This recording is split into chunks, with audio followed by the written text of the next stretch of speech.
a negociação sobre a questão do processo do Bolsonaro, né? É lógico, o Lula continua batendo no peito e falando soberania. O Barroso também do STF também bate no peito e diz soberania e não sei o que lá.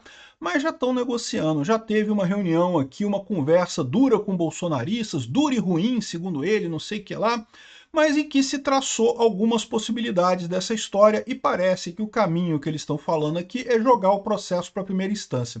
Vamos entender esse caso aqui. Essa notícia foi sugerida por Light no Rio, é a melhor empresa de energia, Humberto do Lago Norte e várias outras pessoas. Obrigado aí ao pessoal que sugeriu notícias lá no nosso site, no visãolibertaria.com, e obrigado a você que está assistindo o nosso vídeo. Se você gosta do nosso conteúdo, por favor, deixe o seu like e se inscreva aqui no canal, né? Então, como eu falei para vocês, é inevitável, eles vão ter que negociar, não tem alternativa. O pessoal pode gritar, bater no peito e gritar soberania, soberania, soberania, não sei o que lá, mas uma hora vão ter que negociar, não tem outra alternativa, né? E a negociação são nos dois pontos. O primeiro ponto é a questão da lei da censura, que parece que o Alckmin já está conversando.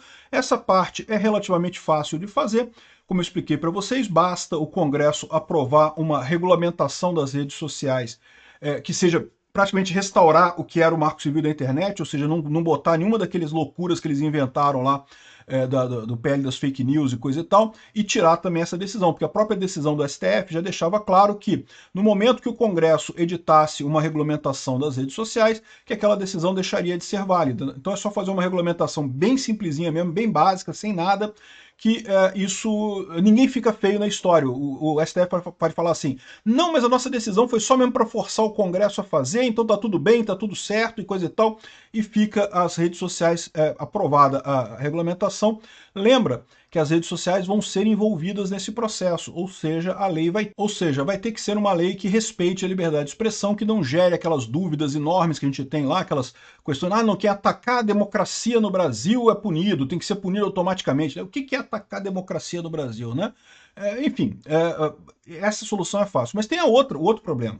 O outro problema é a questão do Bolsonaro, do processo do Bolsonaro, que todo mundo sabe que é um absurdo, todo mundo tem certeza que é uma idiotice sem tamanho, que não tem nada, que o que está motivando isso tudo é o interesse de políticos lá em Brasília, particularmente do Dória, mas também de outras pessoas do PSDB ali, da isentosfera toda ali, esse pessoal que quer tentar ser a terceira via em 2026, né? Ou seja, eles sabem que essa pessoa da centro-esquerda, né, o Dória, Alckmin, né, o Eduardo Leite, não sei o que lá, essa turminha toda, sabe que enquanto tiver Bolsonaro, eles têm zero chance, porque do outro lado vai ter o Lula. Então, mas o Lula tá mal nas pesquisas. Por mais que as pesquisas agora recente deu uma subidinha do Lula, eu já expliquei para vocês, é uma subidinha temporária, isso não vai ser persistente, não vai continuar por muito tempo.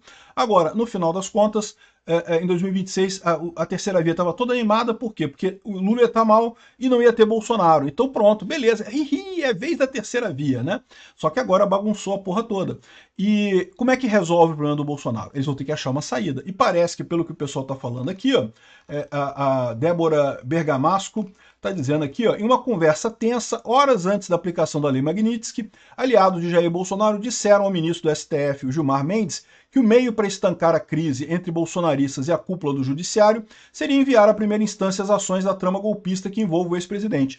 Assim, o STF não precisa anular a ação como um todo, não precisa dizer que erramos e coisa. Não, a gente percebeu, faltou o carimbo aqui, faltou o carimbo de que realmente a decisão do STF, isso tem que ser julgado em primeira instância, o que, aliás, diga-se de passagem, era o que deveria ser o correto. O correto seria julgar em primeira instância. Aliás, tudo relativo a esse processo. Por quê? Porque ninguém tem foro privilegiado nessa história, né? Então, ou seja, eles mantiveram ramagem num negócio que não tem lógica nenhuma, só para dizer que tem uma pessoazinha ali no meio que tem foro privilegiado, e aí todo mundo tem que ser julgado pelo STF, o que é um absurdo. E é um absurdo, inclusive, como eu já expliquei para vocês aqui, para o pessoal que está preso no 8 de janeiro. Por quê? Porque na primeira instância, eles teriam um julgamento muito mais justo, um julgamento muito mais acessível. O que acontece no STF, por exemplo, por que o Clezão acabou morrendo? Porque, segundo diz o Alexandre de Moraes, ele está com sobretrabalho, era um monte de gente, tudo centralizado nele, e daí ele acabou não recebendo a petição, não vendo a petição lá do Ministério Público dizendo para soltar o cara, né? Não deixa de ser culpa dele, porque ele tinha que fazer isso daí. O correto seria esses casos estarem todos na primeira instância, na cidade de cada uma das pessoas acusadas. Teria um monte lá em Brasília, teria outros em outras cidades do Brasil, e cada um na sua primeira instância ficaria muito mais fácil para tomar as decisões, né? Aí cada juiz faria a verificação adequada, coisa e tal. As pessoas teriam direito a duplo grau de jurisdição, poderiam recorrer aos tribunais, teria todo o processo. Isso seria o correto de se fazer. Mas como o Alexandre de Moraes queria juntar tudo na mão dele, para ele dar uma pena absurda, para matar o bolsonarismo, explicar para o brasileiro que não pode votar no Bolsonaro, não pode gostar do Bolsonaro, está proibido gostar do Bolsonaro nesse país. E aí, ou seja, esse interesse dele que sacaneou a coisa toda. Então a saída seria essa. Joga tudo para a primeira instância. Né? Isso é fácil de arranjar. Algum deputado, alguma defesa dos réus lança um habeas corpus questionando a competência do STF para julgar isso daí, o STF julga e decide que não é verdade, não tem competência para isso mesmo, não tem que ir para a primeira instância, vai tudo para a primeira instância, né? Por que eles não querem fazer isso? Porque automaticamente aí Bolsonaro não vai estar condenado na eleição do ano que vem. Muito difícil isso acontecer, porque até fazer todo o processo na primeira instância tem que refazer coleta de provas, refazer um monte de coisa. Todos os atos que foram feitos pela instância errada tem que ser revalidados pelos novos juízes, não vale automaticamente. Então, por exemplo, deixaria de valer a tornozeleira do Bolsonaro, deixaria de valer as prisões todas do pessoal. Então, assim, teria um retorno nesse troço. Mas eles poderiam dizer que não, foi só uma coisa incidental, que a gente, né, errou aqui qual era a jurisprudência e coisa e tal, chegamos à conclusão que tem que ser na primeira instância, né? E também, ao mesmo tempo, tiraria o peso do STF de estar sendo tendencioso. Uma vez que está na primeira instância, aí tem um monte de juiz aí. E que juiz que vai pegar isso? Eu não sei. Corre o risco de pegar num juiz esquerdista e ele manter todas as penas duras do mesmo jeito, continuar do mesmo jeito? Corre esse risco. Mas aí fica mais difícil para o STF ser acusado dessa história. E se cair num juiz desse tipo na primeira instância, quando subir para a segunda instância, aí tem efetivamente o segundo grau de jurisdição. Teria muito mais facilidade de fazer isso, né?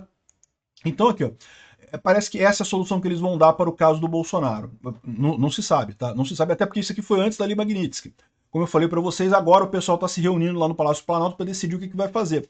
Mas eles sabem que tem que fazer alguma coisa, tem que resolver esse negócio, não tem outra alternativa, né? A conversa aconteceu na segunda-feira, dia 28, durante um encontro pedido por Gilmar Mendes.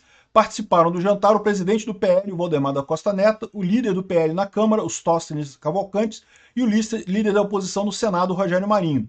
E também o ex-presidente da Câmara, o Rodrigo Maia, que intermediou o encontro. Então, o Nhonho reviveu do mundo dos mortos aí e ajudou a fazer esse encontro e coisa e tal. Conforme a CNN apurou, a conversa durou cerca de 2 horas e meia e foi considerada dura e ruim. Esse primeiro contato ainda não produziu nenhum avanço no caminho de uma pacificação, embora todos tenham concordado que o canal continuará aberto para novas rodadas de diálogo. É assim que funciona, vai ter que negociar, vão ter que chegar num acordo, vão ter que fazer alguma coisa, provavelmente alguma coisa nesse sentido aí, e provavelmente rápido, porque enquanto não resolverem esse problema, não vai ter salvação para as outras tarifas que o Trump está aplicando no Brasil, né? E que ainda tem mais risco mais adiante, né? Os senadores encerraram a missão lá nos Estados Unidos com apoio e preocupações. Né? Então eles falam aqui que encontraram com um monte de candidato democrata, um monte de políticos democratas, o que é a mesma coisa que nada, a mesma coisa que fazer turismo. E aí tem um republicano lá da região ali de Washington que eles conseguiram se encontrar, mas no final das contas é só isso. Né? Agora, eles lembraram do problema que eu já falei aqui para vocês. Os senadores disseram que há uma pressão dos Estados Unidos para que o Brasil reveja suas importações de petróleo, derivados e fertilizantes da Rússia. Tem que parar de comprar óleo diesel sujo de sangue e fertilizante sujo de sangue da Rússia. Nunca deveria ter nem começado a comprar esse troço, né? E aí o pessoal está avisando que tá avisado que algo poderá nos atingir com muito mais força nos próximos 90 dias. Na verdade, segundo o Trump, agora, dia 8, já pode ter essa pancada se eles não derem um jeito de resolver esse tipo de coisa. Eu acho que é uma coisa mais fácil de resolver, porque é só parar de comprar da Rússia, né? Uma coisa óbvia, né? Como eu falei, aliás, critiquei muito o Bolsonaro quanto a isso também, né? Ai, que a gente precisa de fertilizante. Não, não precisa de fertilizante da Rússia. Ninguém precisa de fertilizante sujo de sangue. Tem fertilizante no Canadá, no Marrocos, num monte de lugar. Ah, mas é mais caro. Exato, tem que pagar o preço. Você não vai comprar fertilizante sujo de sangue, que não serve para nada. Então, esse é o problema aqui. Parece que o Brasil vai ter que agora se alinhar nesse aspecto também, né? Aqui, ó. Fertilizantes faltam no mundo inteiro. Ninguém faz o que quer, o que precisa, como deixar de comprar, só se for para parar o agronegócio, não sei o que lá. Não tem fertilizante no mundo todo. Dá para comprar de outro lugar. Não tem essa história. Só sai mais caro. É mais caro. É isso mesmo. Tem que pagar mais caro no fertilizante. Essa é a consequência, né? Enfim, eu estou vendo que o pessoal, essa ação do Trump conseguiu quebrar primeiro a resistência inicial. Estão conversando. Agora, como é que vai ser essa conversa? Se vai dar certo, se vai dar errado, se vai chegar no final, se vai ser um final agradável ou não. Vamos acompanhar, vamos continuar acompanhando. Vamos ver qual é o resultado da reunião hoje lá no Palácio do Planalto. Se é que vai ser divulgado algum resultado, talvez eles nem falem nada. Conversaram entre eles ali, né? Decidiu quem é que vai usar o KY, quem vai ficar de 4, como é que vai ser a coisa. E vamos ver o que vai acontecer nessa história. Obrigado por assistir o vídeo até o final. Além de curtir, compartilhar e se inscrever no canal, considere se tornar patrocinador com valores a partir de R$ 1,99. Clique no botão Seja Membro abaixo para saber as condições e vantagens de patrocinar o canal. Mais informações sobre o nosso projeto, visite nossos sites indicados na tela.